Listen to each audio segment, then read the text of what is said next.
Hey everyone, welcome back.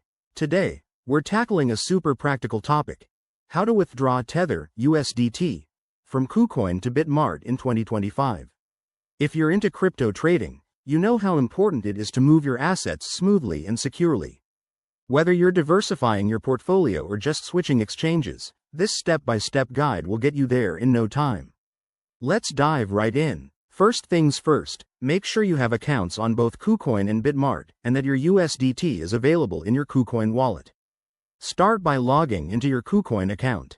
Once you're in, head over to the Assets or Wallet section. It's usually at the top of the page. Here, you'll see your balances. Find your USDT and click on it. Next, look for the Withdraw button. This is where the magic happens.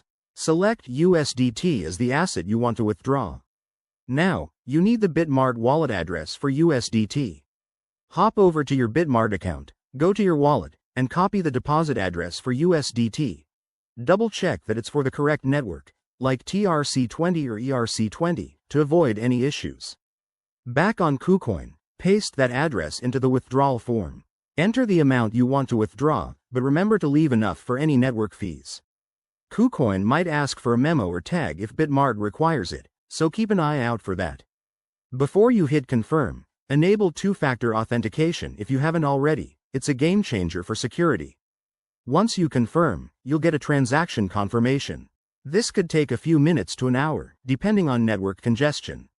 Head back to Bitmart and check your wallet to see if the USDT has arrived. Pro tip: always verify fees and network compatibility to prevent losses, and never share your private keys. And there you have it. Your Tether is now safely on Bitmart. If you follow these steps, you'll minimize risks and keep your crypto journey smooth. Thanks for watching.